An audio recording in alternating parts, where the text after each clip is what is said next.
আসসালামু আলাইকুম। আমার মাথার হেলমেটটা দেখলেই আপনারা বুঝতে পারবেন, আন্দাজ করতে পারবেন আমি এখন কোথায় আছি। আমি এখন বাংলাদেশের ক্যাপিটাল সিটি মানে বাংলাদেশের রাজধানী ঢাকায় আছি। কারণ এই হেলমেটটা বাংলাদেশ ছাড়া অন্য কোথাও তৈরি হয় না। এই হেলমেটটা দেখলে বোঝা যায় ইউরোপ, আমেরিকা আমাদের থেকে কতটা পিছিয়ে আছে। কারণ তাদের দেশের হেলমেট দেখলেই মনে হয় যে কি যেন একটা পইড়া রইছি। বাট এটা যখন পড়ছি কিছুই মনে হয় না। এই যে কত বড় গাড়িটা, এটার উপর দিয়ে যদি যায় তাহলে মাথা শেষ হয়ে যাবে, কিন্তু হেলমেটের কিছুই হইব না। কারণ চাকার বাড়িতে হেলমেট আর হেলমেটের জায়গায় থাকবো না। এই যে রশির যে অবস্থা, আর একটু জোরে চালাইলে মনে হয় যে হেলমেট খুললা পইরা যাব।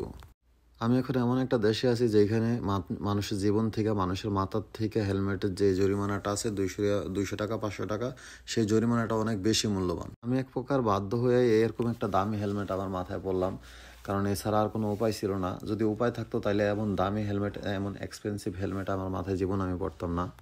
আমার মাঝে মাঝে চিন্তা হয় মানুষের বিবেক কোথায়। সকালে মনে হয় 1 নম্বর 7 থেকে 2 নম্বর 7 থেকে বিবেকটা টপ করে পড়া যায় নিচ দিয়া।